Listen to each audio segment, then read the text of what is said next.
안녕하십니까. 디지털 비즈니스 연구원의 원장 이경상 박사입니다.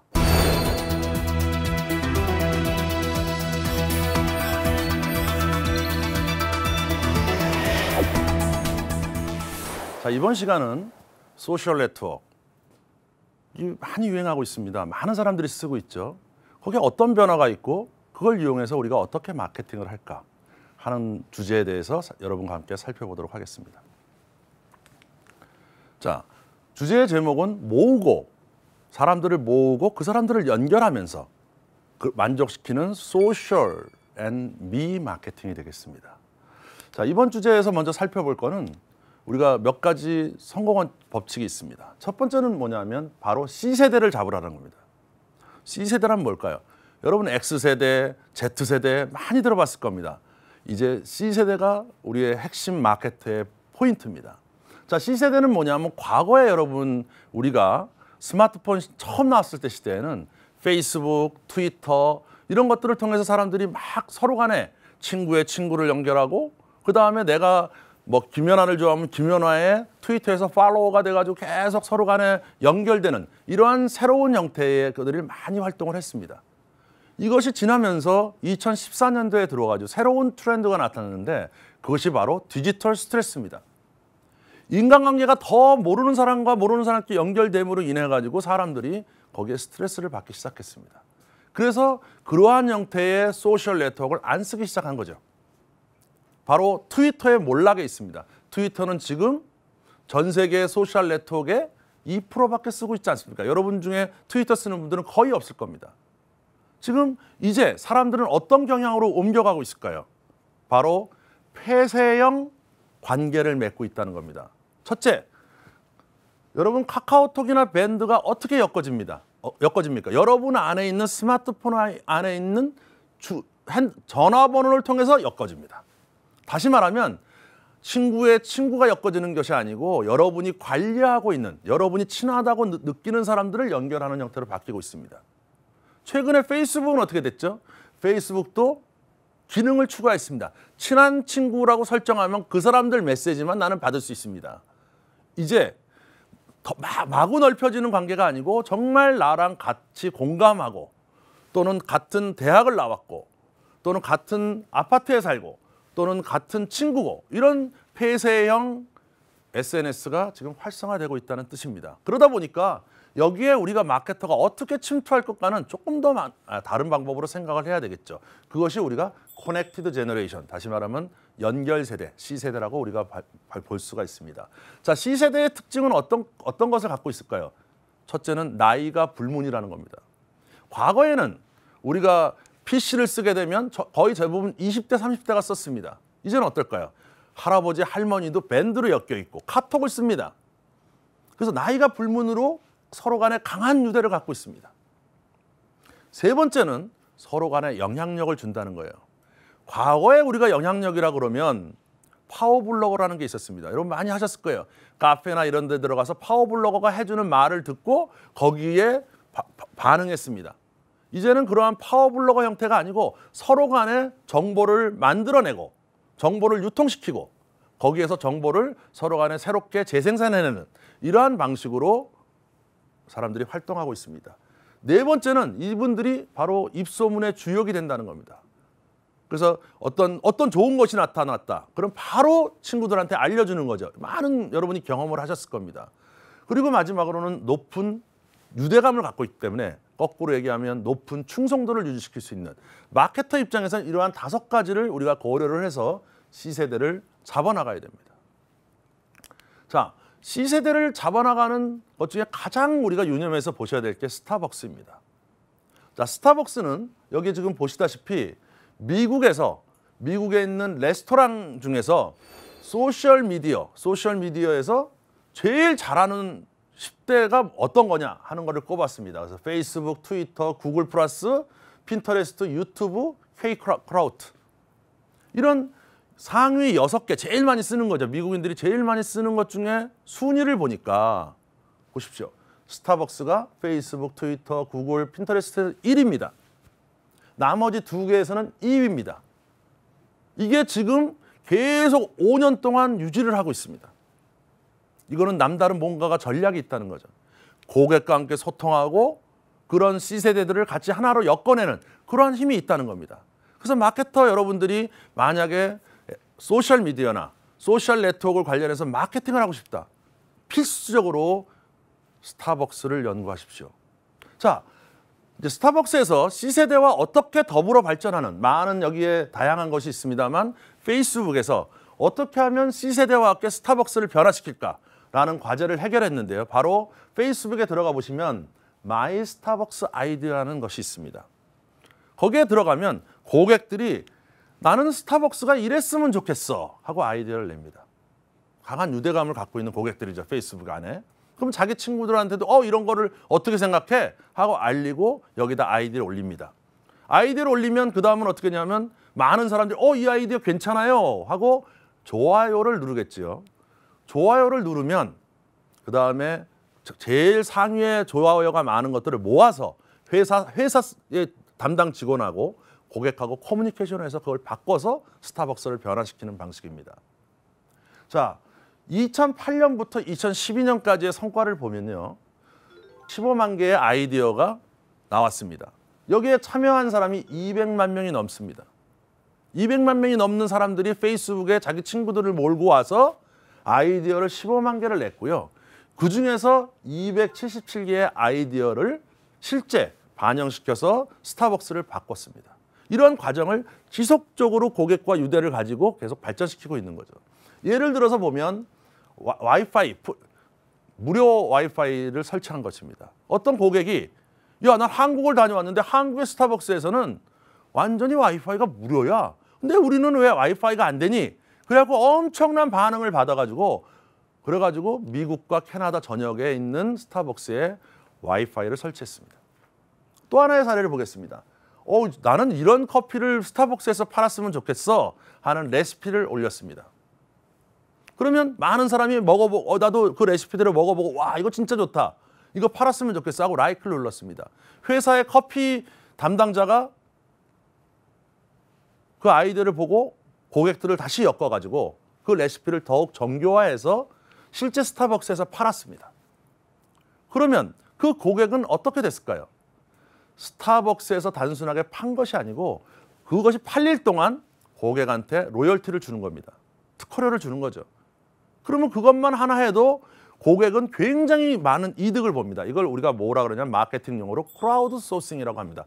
군중들로부터 새로운 아이디어를 소싱하고 그걸로 나타난 이익을 일부를 지속적으로 고객과 함께 공유하는 것. 그렇게 되면 어떻게 될까요? 더 많은 고객들이 여기에 들어와서 자기 아이디어를 내는 겁니다. 여러분 스타벅스에서 많이 경험하신 스타벅스 카드가 있을 겁니다. 그 스타벅스 카드를 쓰면 마일리지가 쌓이고 그걸 자기 친구들과 공유할 수 있는 시스템인데요. 이 시스템도 바로 여기에서 고객들이 만들어줬습니다. 이러한 강한 유대감을 가지고 C세대들과 연결하고 그들을 통해서 전파하는 이러한 새로운 방식의 우리가 소셜 네트워크, 모으는 방식이 필요하다고 보겠습니다.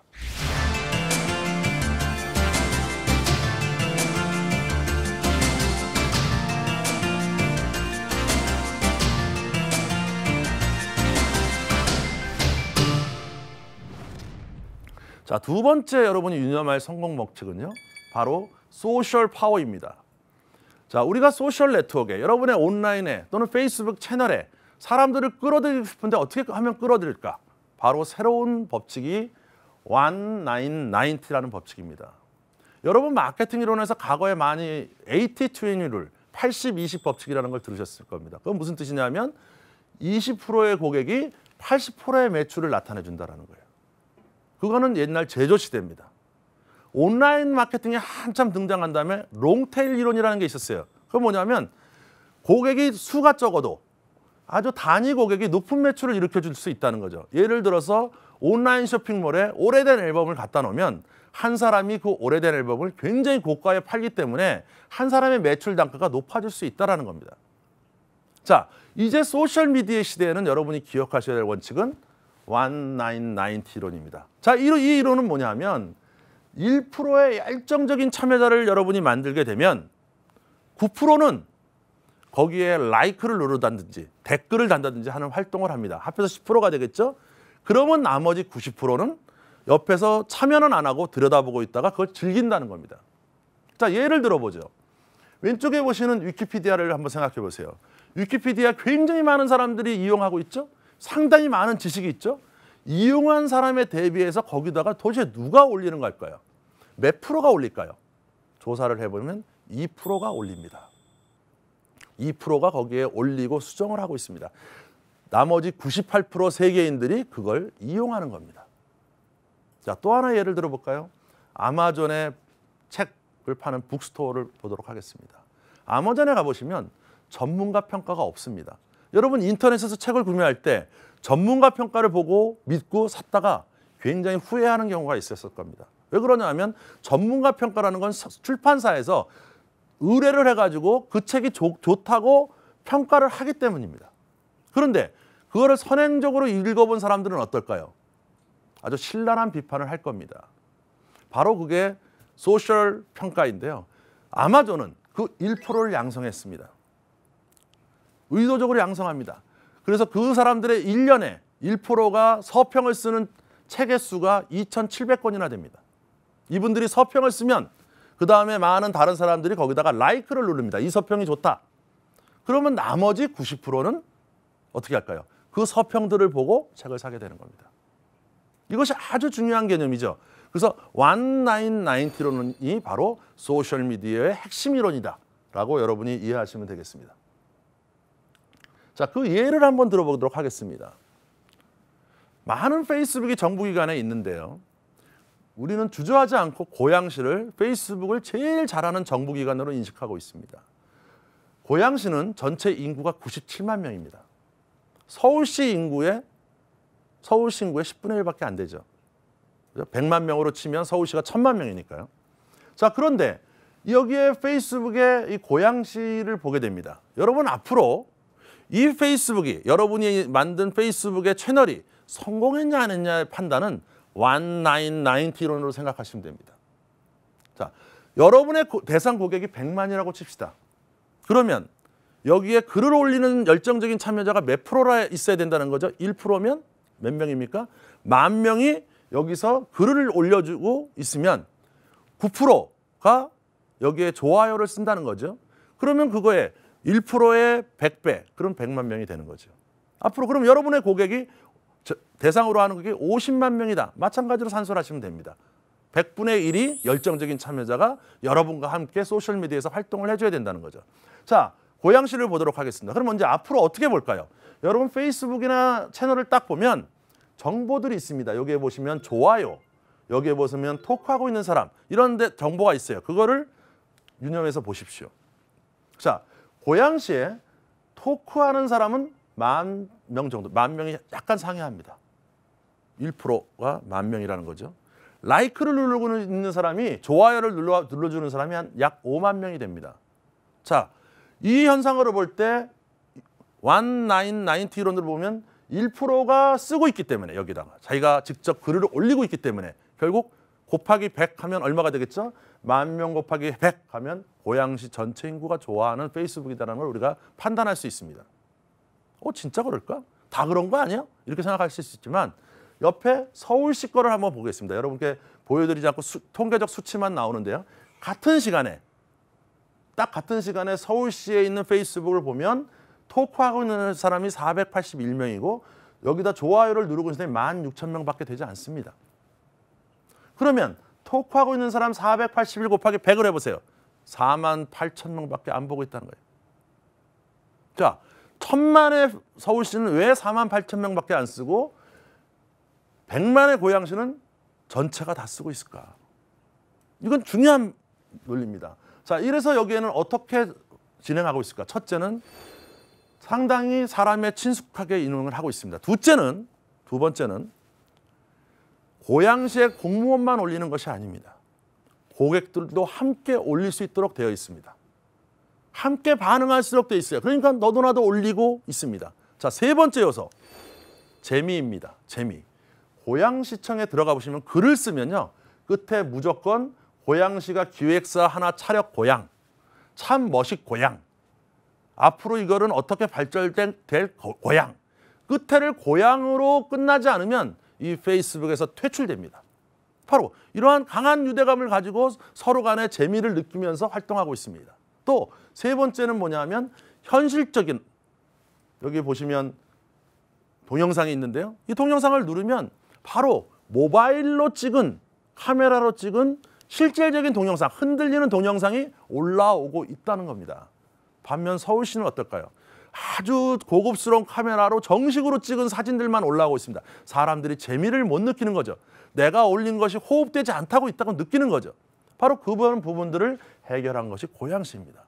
그렇기 때문에 서울시 1000만에 4만 8천 명밖에 이용하고 있지만 100만의 고양시가 토크하는 사람이 10,000명 곱하기 100, 100만 명을 정부할 수 있는 거죠. 이게 바로 1990론이고요. 여러분 앞으로 1990론에서 제일 중요한 거는 1%를 어떻게 만들 겁니다. 그냥 만들어지지 않습니다. 이 1%를 조직화해야 됩니다. 인센티브도 줘야 되고 이 사람들을 양성해야 되고 직원들도 참여시켜야 됩니다. 그 1%가 계속적으로 재미있게 활동을 해나갈 때 9%가 생기고 그 10%가 나머지 90%를 움직인다. 이것이 새로운 소셜미디어 이론이라고 보겠습니다. 자, 세 번째 여러분이 성공 법칙으로 보셔야 될 것은 기업마다 많은 이벤트를 합니다. 그죠? 이벤트를 다양하게 합니다. 그 이벤트 현장에서 어떻게 감한 고객을 받아들일 수 있을까? 또 그들의 강한 유대감을 갖는 사람끼리 소통시킬 수 있을까? 이거를 생각해야 됩니다.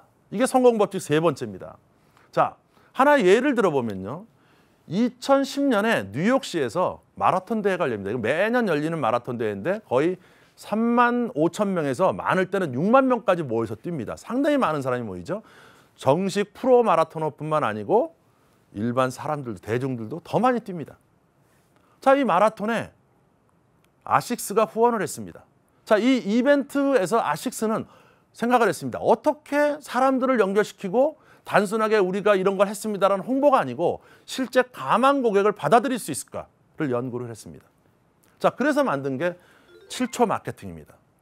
자, 마라톤을 뛰어보신 분들은 다 알겠지만 요즘 마라톤을 뛰면 운동화 끈에 RFID라는 걸 부착을 합니다. 이걸 부착하는 이유는 이 사람이 뛰었을 때 이 사람의 일일이 3만에서 6만 명을 다 커버할 수가 없기 때문에, 인지할 수가 없기 때문에 지역을 지날 때마다 아, 여기까지 얼마에 뛰었구나, 완주를 했구나, 이런 거를 판별하기 위해서 RFID를 신발을 이렇게 답니다. 자, 이렇게 달게 되면 그 사람이 어느 지역에 지나가고 있는지를 알 수가 있게 되죠. 자, 여기에 착안을 했습니다. 그 다음에 두 번째는 응원하는 사람들입니다. 가족들이 과연 이 사람이 완주할까? 어디쯤 가고 있을까? 응원을 하고 싶어도 현장에 가지 못하는 사람이 태반이겠죠. 또 현장에 있어도 그 사람 마라톤을 뛰어다니면서 따라다니면서 같이 뛰면서 응원하기는 정말 어려운 일입니다. 그럼 어떻게 할까요? 바로 광고 채널을 만들었습니다. 페이스북에서, 모바일에서, 그다음에 아식스 매장에서, 현장에서 무조건 7초짜리 동영상을 찍습니다. 그렇게 되면 마라토너가, 자기 가족이 20km를 딱 지나게 되면 거기 앞에 있는 전광판에 모습이 뜨게 됩니다. 바로 이런 모습이죠. 마라토너가 지나가고 있습니다. 여기 앞에 있는 전광판에 더 잘 뛰고 있다, 더 잘해, 너 최고야, 이런 목소리가 스피커와 함께 나오는 거죠. 7초입니다. 그럼 어떻게 인지합니까? 마라톤의 RFID가 딱 인지됐을 때 눈에 보이는 곳에서 나오게 됩니다. 자, 이거를 또 바꿀 수 있습니다. 20km, 30km, 40km마다 7초짜리를 계속 바꾸면 그 사람이 올 때마다 그게 나타나는 겁니다. 엄청난 반향을 일으켰습니다.